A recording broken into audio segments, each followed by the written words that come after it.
pessoal, sejam bem-vindos a mais uma aula da Ion School Online. Essa é a nossa terceira aula a respeito dos livros históricos do Antigo Testamento. Hoje nós vamos falar a respeito do livro de Ruth. Na última aula nós falamos a respeito do contexto histórico daquele período chamado período dos juízes de Israel. O momento na história de Israel, desde a morte de Josué até o nascimento de Samuel, o profeta, que também era um sacerdote e também considerado um tipo de juiz. A declaração oficial a respeito desse tempo era que neste tempo não havia rei em Israel e cada um fazia aquilo que lhe parecia certo. E através daquele ciclo que nós vimos na última aula, nós podemos observar todo esse período como o povo sempre se afastava do Senhor, o Senhor os entregava a um povo ímpio ou às suas próprias maldades, ou os trazia tristeza, perseguição, problemas, aflições, até que o povo clamasse ao Senhor por ajuda e se lembrasse de que o Senhor é o Deus de Israel. Então o Senhor trazia ajuda, levantava um juiz para os livrar. Para o finalzinho lá desse período é onde nós encontramos a história de Ruth e Noemi. O nome então desse livro, Ruth, é dado após a personagem principal dessa narrativa. Mas lá na Tanakh, na Bíblia hebraica, seria Miglat Ruth, ou o rolo de Ruth, porque este livro de Ruth faz parte da categoria de escritos, que é a terceira categoria do Antigo Testamento nosso, mas da Tanakh, para recordar Torá, Neviim, Ketuvim. E Ketuvim seria a categoria dos escritos, onde Ruth se encaixaria. E o livro de Ruth faz parte também de um grupo de livros chamados 5 Megilot, que são os livros que são lidos em diferentes feriados judaicos ou festividades ao longo do ano. O autor desse livro, assim como aconteceu no Pentateuco e nos Juízes, nós não conseguiríamos identificar pelo texto, já que o autor não se apresenta nem nos dá uma dica muito clara a respeito de sua identidade. Mas tradicionalmente o livro de Ruth está ligado à autoria de Samuel, o profeta, o mesmo que teria escrito o livro de Juízes e o livro de Samuel. Livro de Samuel porque os judeus não separam entre 1º e 2º Samuel. Este livro então seria a narrativa de uma micro-história dentro da grande história dos Juízes. Então, enquanto nós estamos vendo a decadência de Israel pela falta de um rei, de uma liderança que os coloque no eixo da obediência às leis do Senhor, é que nós veremos lá no meio disso tudo a história de Ruth, Noemi e Boaz. A datação dessa narrativa, mais uma vez, seria muito difícil pelos diferentes fatores de acontecimentos históricos que nós iremos depender para poder dar uma data exata. Mas a maioria dos estudiosos ortodoxos diriam que essa história aconteceu no final do período dos Juízes, e por isso nós vamos colocar a data da história entre 1130 a 1070 a.C.,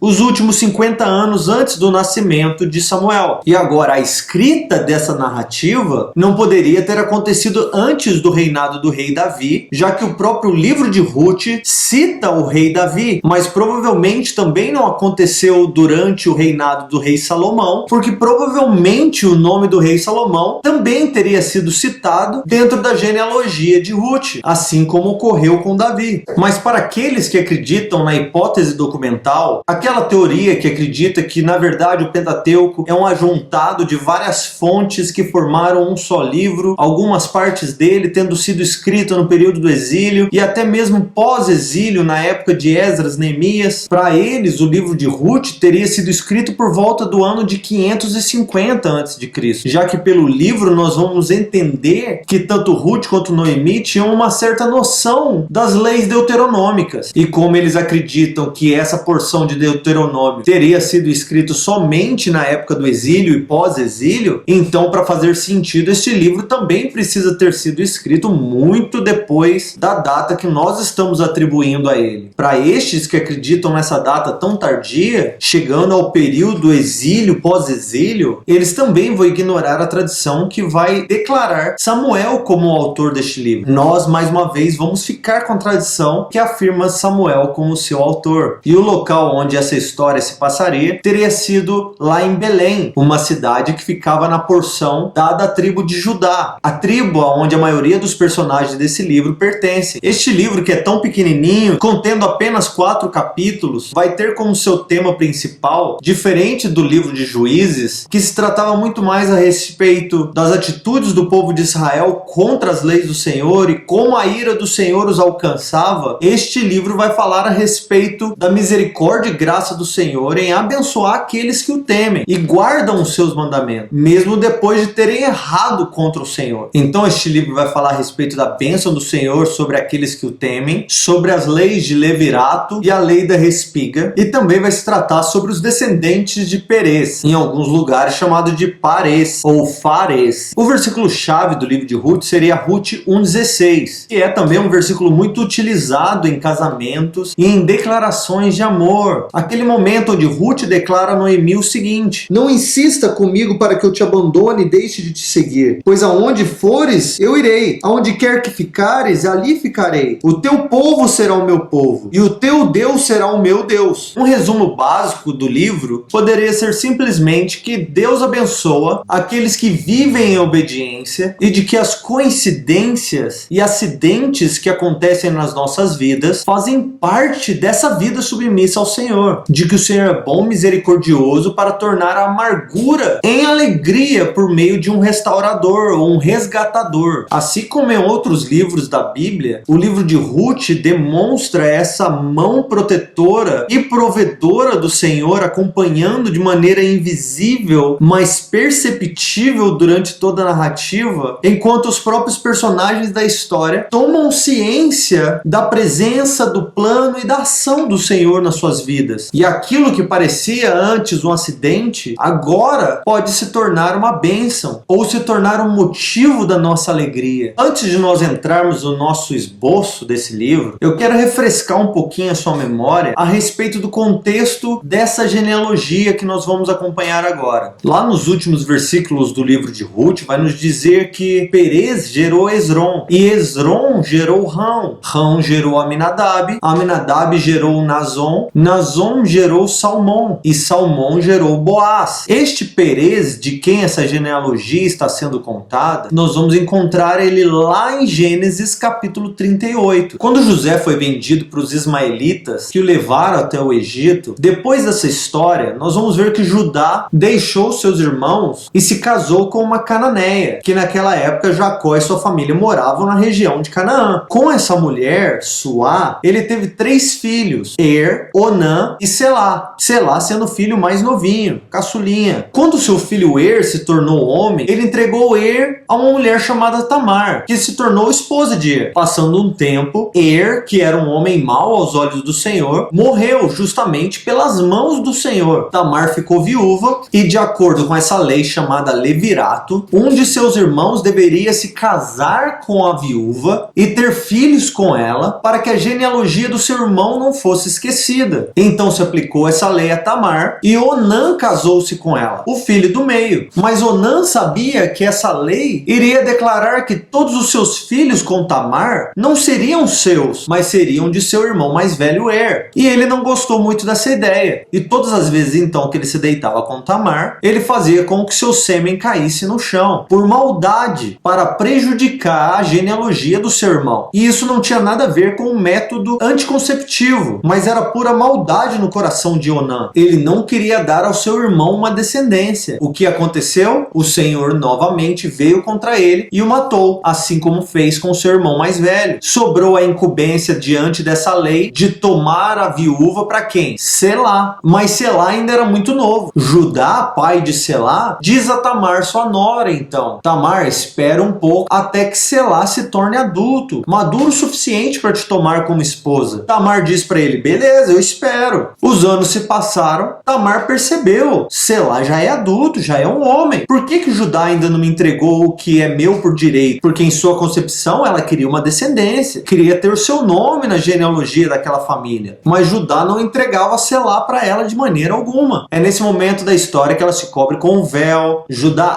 acha que ela é uma prostituta cultual, se deita com sua nora, e porque ele prometeu para ela um cabrito como recompensa, ele deixou com ela um cajado e um anel, como garantia de que alguém iria trazer o cabrito para ela. Ela pegou aquele anel, o cajado e saiu vazada. Quando veio o cabrito, cadê a mulher com o véu? Não existia. Tinha sumido, desaparecido do mapa. Passaram 3 meses, vieram para Judá. Judá, Tamar, sua nora, está grávida. Ela não esperou Selá. Você acredita que ela fez uma coisa dessa? Ela se prostituiu por aí. Judá aqui cobra a lei. Leva ela pra fora e queima ela. Prostituta, na minha casa não vai ter isso não. Quando o pessoal já estava arrastando ela pra fora, ela manda dizer para Judá: avisa ele que eu estou grávida daquele a quem pertence esse anel e esse cajado. Quando Judá vê aquilo, ele reconhece: essa mulher é mais justa do que eu, porque eu deveria ter entregue meu filho Selá a ela e eu não entreguei. Tamar então fica grávida de gêmeos, dá à luz a Perez e Zerá, os filhos gêmeos de Judá. É este primogênito de Tamar, filho do seu sogro Judá, que tem a história de um descendente seu contado no livro de Ruth. Perez, Hezron, Rão, Aminadab, Nazon e Salmão. Com quem se casou Salmão? No livro de Ruth não vai nos contar. Nós nem sabemos com quem ele se casou, quem era a mãe de Boaz, o grande homem temente ao Senhor do livro de Ruth. Nós vamos descobrir quem era sua mãe um pouquinho depois, se você abrir na genealogia de Mateus capítulo 1, onde vai nos contar da genealogia de Jesus por meio do rei Davi. E diz o seguinte: livro da genealogia de Jesus Cristo, filho de Davi, filho de Abraão. Abraão gerou Isaque, Isaque gerou Jacó, Jacó gerou Judá e seus irmãos. Judá gerou de Tamar, Farés, que é Perez, e Zará, que é Zerá. Perez gerou Hezron, Hezron gerou Rão, Rão gerou Aminadab, Aminadab gerou Nazon, Nazon gerou Salmão. E agora, Salmão gerou de Raabe Boaz. Raabe aqui, a mãe de Boaz, o nosso personagem, é aquela prostituta que livrou os espias lá na cidade de Jericó. Quando o povo invadiu Jericó com Josué, eles entraram e salvaram Raabe e sua família. Raabe veio então e foi refugiada no meio da tribo de Judá. No meio de Judá, ela conheceu Salmão e se casou com ele. E com ele ela teve um filho chamado Boaz. Eu acho simplesmente linda essa história, esse contexto, porque se você for pensar, foi o anjo do Senhor, Jesus, que deu a Josué as estratégias de como invadir e vencer Jericó. E no meio da história da luta contra Jericó, ele salva Raabe, que se torna mãe de Boaz e se torna parte da genealogia do Messias, Jesus Cristo. Isso é simplesmente lindo, maravilhoso, gente. A Bíblia é fascinante. Por isso que eu sempre digo, a Bíblia não é chata, somos nós que somos chatos, porque a Bíblia é incrível. Agora sim, entendendo o contexto de quem são essas pessoas, agora nós podemos entrar no nosso esboço. De Ruth, capítulo 1, versículo 1, até o capítulo 1, versículo 5, nós vamos ver o prólogo deste livro. A apresentação do contexto, a apresentação dos personagens, sobre que, sobre quem, onde nós estamos no meio da história. A história vai começar nos contando que um homem chamado Elimeleque, lá de Belém, no meio do território de Judá, durante um período onde houve fome na terra, ele pegou sua esposa e seus 2 filhos e foram morar lá na terra de Midian, no meio dos midianitas. Em que momento da história de Juízes, Midian e Israel estão aí, nós não sabemos exatamente se estavam em guerra ou não, isso é um mistério. Mas nós sabemos que tinha pão e tinha comida lá no meio dos midianitas, mas não tinha comida no meio da tribo de Judá. Então eles saíram de onde estavam e foram para o meio de Midian. O nome deste homem, Elimeleque, significa o Senhor é rei, ou o meu Deus é rei. O nome de Noemi, sua esposa, significa agradável, suave. Nomes maravilhosos para um casal bonito, de Deus. Mas já seus filhos, um se chama Malom, que significa fraco, doente, e o outro significa Quirion, definhando. Um tá fraco e doente, o outro definhando. Para quem começou bem, seus filhos não mostram sinal de muita saúde, não, nem de muita beleza. Lá em Moabe, esses 2 filhos de Ruth e Elimeleque se casam com mulheres moabitas. Quirion se casa com Orfa, que significa pescoço duro, e Malom se casa com Ruth, que significa amizade. Mas lá no meio dos moabitas, Elimeleque morre. Depois de quase 10 anos que os seus filhos estão casados com aquelas moabitas, os seus 2 filhos também morrem. Noemi agora está numa terra estrangeira, sozinha com suas 2 noras. Se ela estivesse em Israel, dentro da lei, alguém poderia tomar as suas noras e continuar a descendência de Elimeleque, que também era da mesma família e parentesco de Raabe e Salmão. Alguns vão dizer que tanto Elimeleque quanto seus 2 filhos morreram pela mão do Senhor, que viu como mal eles terem saído de Judá para morar em Moabe, além de ter entregue os seus 2 filhos em casamento aos moabitas, já que na lei do Senhor, lá em Deuteronômio 7, vai nos dizer que o povo de Israel deveria atacar essas nações em Canaã, destruí-las totalmente, não fazer acordo nenhum com elas e muito menos entregar os seus filhos em casamento com essas nações, a estes povos. Mas Elimeleque e Noemi fizeram isso, tanto abandonando o povo de Deus, quanto entrando em aliança com os moabitas. Aí do capítulo 1, versículo 6 até o versículo 22, nós vamos ver a primeira cena desse conto, agora que nós sabemos o contexto, onde elas estavam, o que é que estava acontecendo. Aqui nós vamos ver a história então de Noemi e Ruth, tanto a aflição, quanto a lealdade, quanto a conversão. Tendo seu marido e seus 2 filhos morrido, Noemi ouve uma boa notícia. O Senhor visitou novamente o seu povo e trouxe alimento para a casa de Israel. Acho que vale a pena citar que Belém significa a casa do pão. Eles saíram de Belém porque não havia pão na casa do pão. O Senhor havia fechado a fábrica. Agora ela ouviu falar, o Senhor voltou a dar alimento ao seu povo. Então ela pensou, vou me despedir das minhas noras agora e voltar para a terra do Senhor, para o meio do meu povo. Voltem para suas casas, voltem para suas famílias, voltem para os seus deuses, porque eu vou voltar à minha casa. Elas choraram, se abraçaram, viraram para Noemi e disseram, de maneira alguma nós não queremos abandonar você.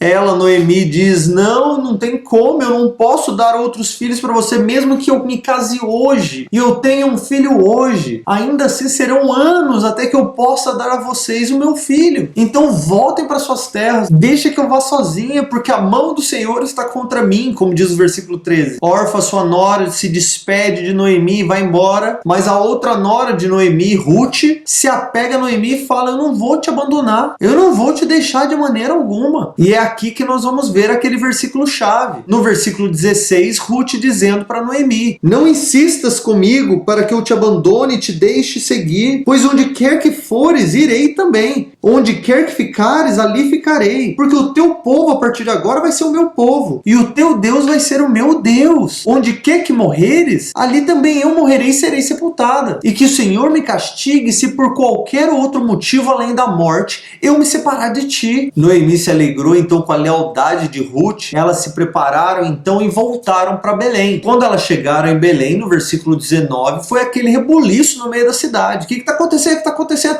Noemi voltou!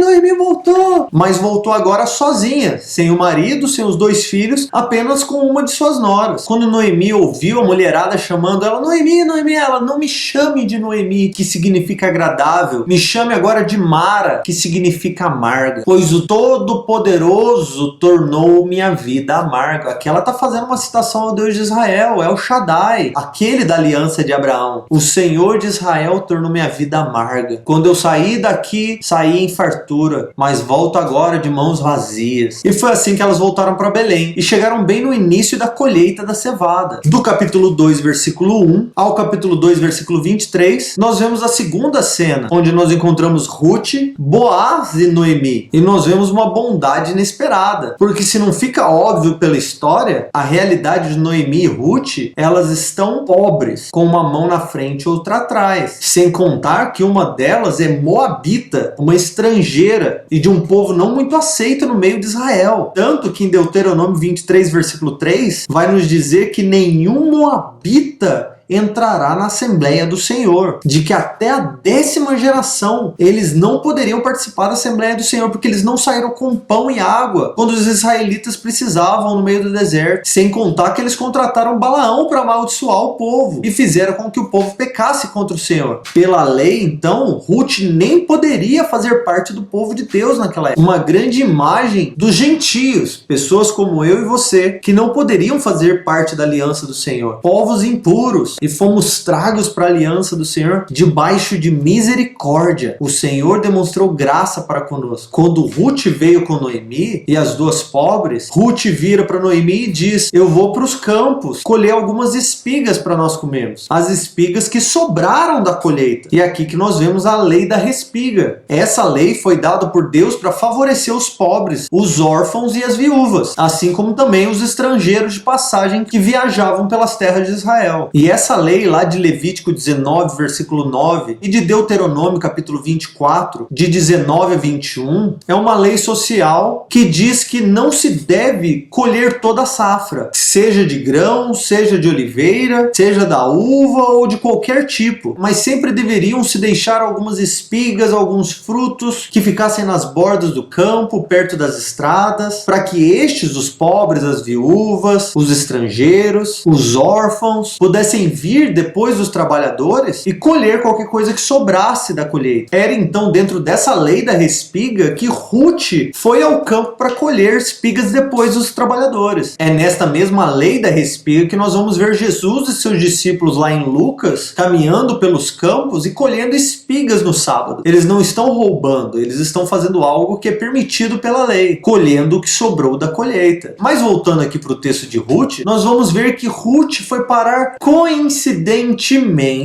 ou por acidente no campo que pertencia a Boaz, o parente mais próximo de Elimeleque, que poderia tomar Ruth como esposa e trazer uma descendência a Elimeleque. Como a mão de Deus funciona, né? Naquele dia, o primeiro dia de Ruth no campo, que acidentalmente foi parar exatamente no campo de Boaz. Naquele dia, Boaz chega de viagem e para em Belém, nos seus campos, olha para a colheita e vê uma pobre lá colhendo umas espigas depois dos trabalhadores. Quem que é aquela mocinha ali? Eles respondem, aquela moça que veio com Noemi lá de Moabe. Sabe? Aquela que todo mundo tá falando, que cuidou da sua sogra e que disse que de maneira alguma iria partir, abandonar sua sogra, mas queria vir para Israel e servir o nosso Deus. Então é ela. Boaz manda chamar Ruth e falou, minha filha, que bom que você tá aqui. Fique à vontade nessa colheita. Não vai trabalhar para qualquer outro campo não. Fique por aqui. Já tava era de olho. Ela se prostra diante dele. Oh, meu Senhor, por que eu encontrei tanta graça diante dos teus olhos? Como que você pode se importar com uma estrangeira simples e humilde como eu? Isso lá no capítulo 2, versículo 10. Ele responde, eu ouvi falar de como você cuidou da sua sogra. Poxa vida, Noemi é muito querida. Como pôde acontecer tudo isso com ela? Mas que bom que ela tem você na vida dela. Que o Senhor recompense por tudo que você fez. Que você receba grandes recompensas do Senhor, o Deus de Israel, sob cujas asas você veio encontrar abrigo. Ruth passa o dia inteiro ali, janta com eles. Naquela noite, quando ela volta para casa de Noemi, Noemi pergunta, e aí, trabalhou com quem? Aonde você foi? Com quem você estava? Noemi responde todo assim, gente,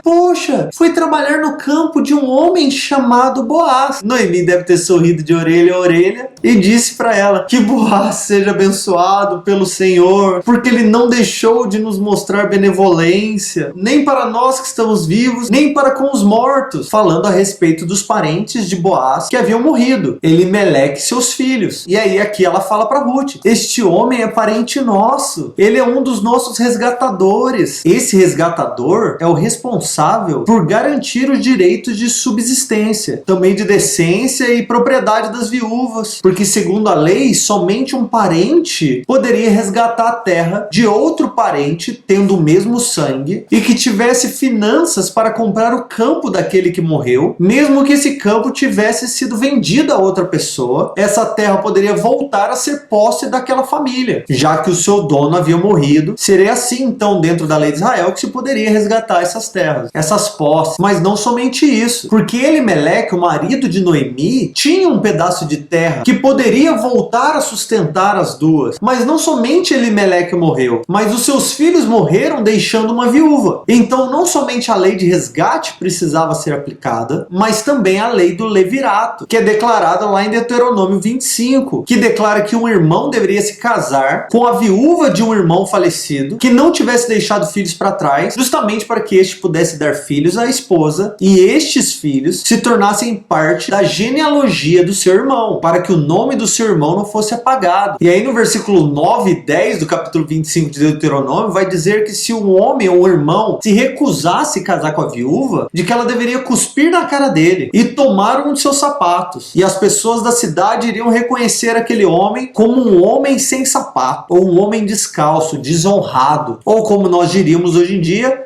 um frouxo. Então Ruth morava com Noemi, mas trabalhava nos campos de Boaz e ficou ali como sua serva até o final da colheita da cevada e do trigo, como nos conta no versículo 23. Agora, do capítulo 3, versículo 1 até o 3, versículo 18, é onde nós vemos a terceira cena, com Noemi, Ruth e Boaz, onde Ruth pede Boaz em casamento. Ou nós poderíamos dizer que Ruth pede para ser resgatada. Agora então que Ruth trabalhou todos esses meses para Boaz, Noemi acredita ser o tempo perfeito antes que a colheita acabe para tomar uma iniciativa e colocar o seu plano em ação. Isso já presumindo de maneira óbvia e correta a bondade e a retidão de Boaz, que ela já conhece há alguns meses agora. Noemi vira para Ruth e fala assim: é o seguinte, este é o plano. Nessa noite, toma um banho bem tomado, se perfuma com seu melhor perfume, se vista com sua melhor roupa, e aí você vai descer para a eira, onde os trabalhadores se juntavam para festejar no final da noite, para beber e para comer e fazer outras coisas. Você vai ficar lá escondidinha e não vai deixar o Boaz te ver até depois que ele tenha comido e bebido, porque um homem depois de comer e beber não quer guerra com ninguém. Fica de olho e veja onde ele vai deitar para dormir. Depois que ele dormir, você vai até ele, levanta sua capa, descobre os seus pés e deita com ele. Aqui, sendo sincero, é uma linguagem muito bonita para falar deita com ele para ter relações sexuais. Aqui ela ainda diz para Ruth, deita-te com ele e ele vai te dizer o que fazer. No meio da noite ele acorda no escuro. O que está acontecendo? Quem é você? Sou eu, Ruth, tua serva. Ela diz, estende tua capa sobre mim. Em outras palavras, me cubra para que nós tenhamos relação, me tome como sua, me tome em casamento, porque você é o meu resgatador. Ele diz para ela, uau, o Senhor te abençoe, minha filha, porque agora você mostrou um gesto de bondade, maior ainda do que seus outros gestos, porque você poderia ter procurado os mais jovens, poderia ter procurado os mais ricos, mas não, você veio para mim. Eu vou te fazer tudo que você está me pedindo, e toda essa cidade vai saber que você é uma mulher virtuosa. Realmente eu sou o seu resgatador, mas tem um parente de Elimeleque mais próximo do que eu, e ele precisa ter a vez nesse negócio. Fica deitado aqui até o amanhecer, e amanhã mesmo eu vou procurar resolver essa situação. Ela levanta antes do sol nascer, vai para sua casa coberta com a capa de Boaz, para ninguém ver que ela estava ali, conta a história para Noemi. Noemi fala, minha filha, relaxa agora, porque este homem não vai cegar até esse negócio estar resolvido. E é aí que nós entramos no último capítulo e parte do nosso esboço, do capítulo 4, versículo 1 ao 4, versículo 22. A cena 4, com Boaz, Ruth, Noemi e Davi, porque agora nós temos um casamento e um filho, uma descendência virá. Seguindo o costume antigo dos israelitas, então, naquela época, todas essas questões precisavam ser decididas com testemunhas diante dos anciãos da cidade. Boaz é a pessoa que vai se arriscar agora, assim como Noemi tinha se arriscado. Ele fica sentado na porta da cidade até aquele parente mais próximo aparecer. Ele chama o cara, senta aqui, amigão, vem cá, espera aí agora, vou ali chamar os anciãos. Chamou um monte de ancião, todos sentaram ao redor, e é aqui que ele vai explicar tudo. Ele vai dizer, Noemi voltou de Moabe e vendeu a parte da terra que pertencia a Elimeleque, que é o nosso parente. Como você é um parente mais próximo de Elimeleque do que eu, então eu vim te avisar de que se você quiser resgatar a terra de Elimeleque, você pode, que você seria o resgatador mais próximo. Além de você, só tem eu. Então eu quero te perguntar, você gostaria de resgatar a terra de Elimeleque, nosso parente? O cara, opa, é agora, vamos lá. Eu tenho dinheiro, tenho condição, tá no meu direito, vou resgatar. Mas aí Boaz para. Peraí, não é só isso. Tem mais. Isso lá no versículo 5, ele vai dizer, junto com a terra que você resgatar, você vai levar de quebra. Só hoje, Ruth, a Moabita, que era a nora de Elimeleque. E tem mais. Levando Ruth, você também leva Noemi. O resgatador ouviu aquilo, regalou os olhos, falando,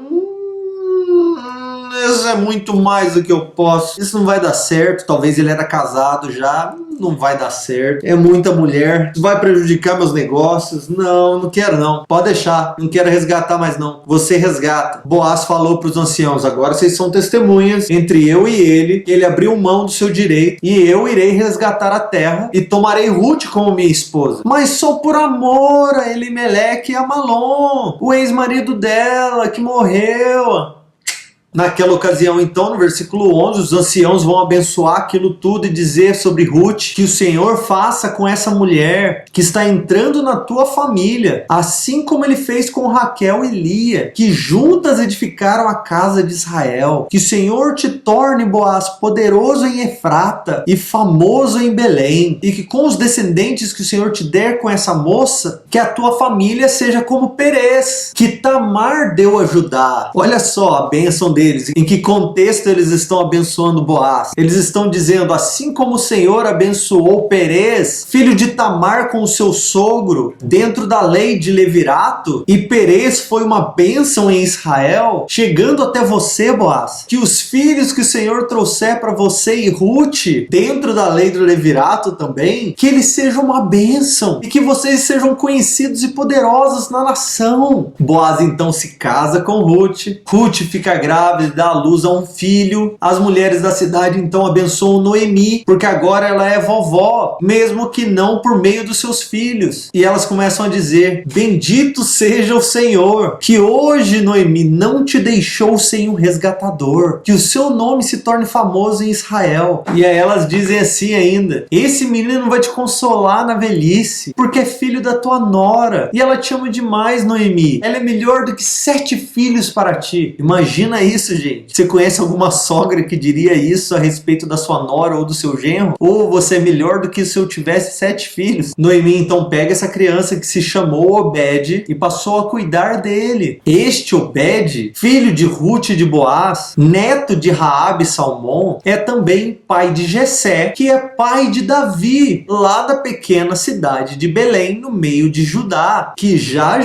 no próximo livro nós vamos ver reaparecendo no meio da história. Mas agora nós já sabemos de onde ele vai vir, quem são os seus antepassados e por que ele era importante no meio dessa história. Mas por enquanto nós encerramos o livro de Ruth, que é uma história da bondade e da graça do Senhor e de sua soberania no meio da nação de Israel, mesmo durante o período dos juízes. Nós nos vemos na próxima aula, se Deus quiser. Deus os abençoe.